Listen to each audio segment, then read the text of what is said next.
One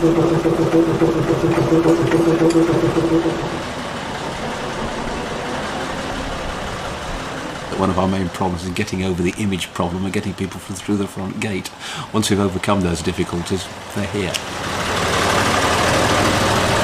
I'm more interested in buses than I was because I know a lot more about them now than I did before.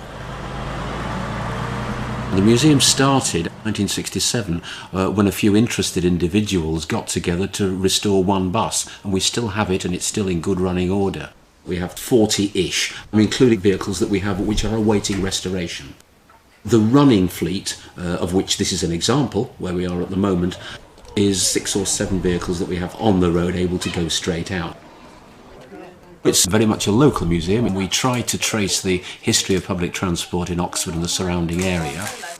It does teach people how travel used to be, and we hope they come to appreciate the way in which the bus has contributed to changes in the everyday lives of the passengers. The two museums are complementary. Morris Cars had an enormous impact. The car factory created a need for more buses. If you look at the old timetables, the first departure every workday from places like Witney or Thame ended up not in the city centre, it ended up at the car factory at Cowley. So the two are very closely related. It's a very great attraction to children. They warm to the large exhibits.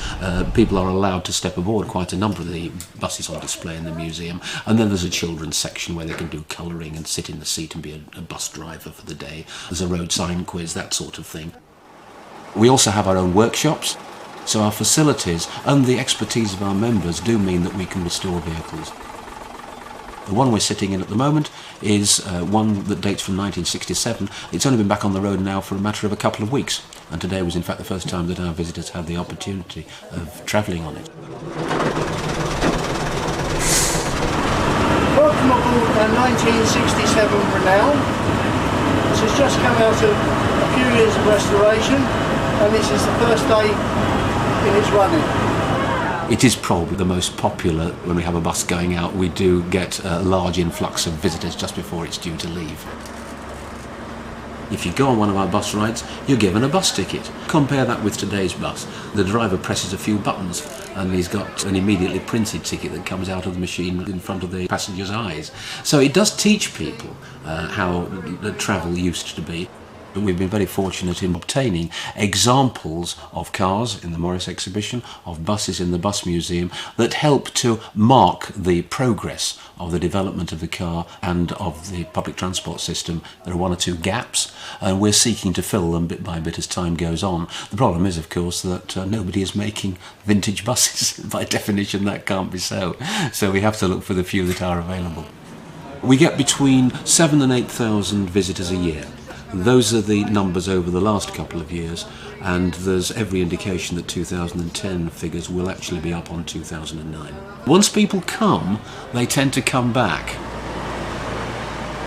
I like the museum because it has interesting buses and it tells you facts and stuff about buses. I wasn't expecting it to be like this. I was expecting it to be like you just look around, and I didn't know you were going to like ride a bus and be allowed to go on them. I liked it